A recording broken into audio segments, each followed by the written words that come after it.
Hello and welcome to another Wuchang Fallen Feathers boss guide. Given the nature of this boss and how deep we are in the game, there might be some spoilers ahead. So if you are not interested in seeing some of the more late game bosses that I would almost consider secret, I would stop watching this video right now. But if you're here for actually a guide to how to beat him, let's get right into it.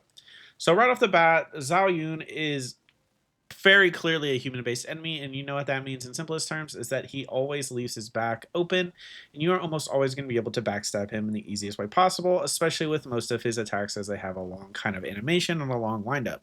What this means in simplest terms is you're going to almost always be wanting to kind of execute your attacks from the back, especially with your heavy attacks, as more often than not you can get a free backstab in, which is a good chunk of damage in the beginning, like I did twice here in a row. The only problem with this is that he will more than likely always counterattack as soon as he jumps back up like he just did. So you're going to want to do your counterattack or more so your backstab, and then you're going to want to hit him twice and jump away. The temperament I recommend for this boss fight, as with most of my boss fights that are human-based, is corruption, and that is simply because naturally corruption is just going to build up easier than some of the other ones, and you're going to be able to just get a few hundred ticks of damage for free, and honestly, it makes this fight pretty easy. As you can see by this gameplay in front of you, I mean, this is probably my fourth or fifth try, and he really isn't too difficult, simply because he more or less functions like a standard enemy. His second phase does get a bit tricky, as he does throw in a bit of frostbite actions and frostbite magic damage, and kind of just imbues his weapon throw with frostbite, I should say. So if you're really struggling with the frostbite aspect of it, my biggest recommendation is frostbite armor, like the armor I'm repping right here, which can be bought from the merchants later in the game. More often than not, the only thing that's really going to save you against enemies like this, so is slash and blunt resist. So this is why I'm running the armor set I am, as it has a good mix of the standard ailment defenses as well as some good slash and blunt resist. As far as his moveset, I mean, if you're just watching the gameplay, he is pretty standard, and he is almost always going to be open for a backstab. And honestly, that is mainly the strategy that I think works best against him. I would recommend running a two-handed sword, as you get the best kind of bang for your buck.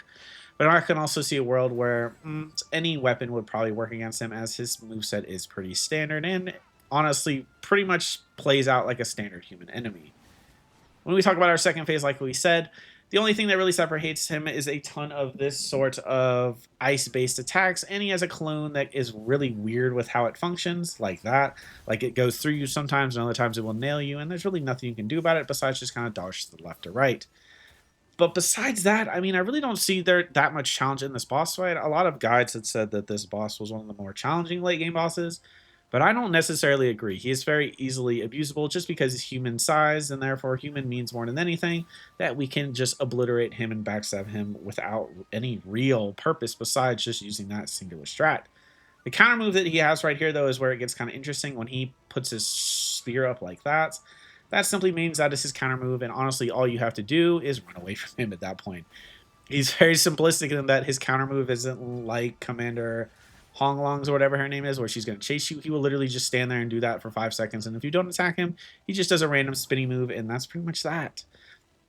Like I said, typical human enemy, he's very staggerable. This is why I would recommend more than anything running a two-handed sword or something heavier, as really the two-handed sword does provide the quickest charged R2 attack with your skyward kind of buff. So I would say that that is probably the best way to run against him. I honestly don't see him as much of a heavy. The only thing that really makes him interesting is what happened like 30 seconds ago, is he has this jumping lunge attack where he can more or less just kind of hold you there for a couple seconds. And I mean, besides that, you're fighting in a super cool area. He's a super cool boss, and it's almost like a bittersweet boss. Very much kind of reminds me of Ishin, but maybe like the Timu version of Ishin from Sekiro. He's very cool. His story is very cool if you keep up with him, and the only way you can get this boss, of course, is if you finish his quest line by just talking to him every time you have an opportunity, and this is what will happen at the end of that quest. All in all, it's probably a 6 out of 10, maybe a 7 out of 10 if he's bullying you with some of his extra stuff, but otherwise, a pretty standard human enemy.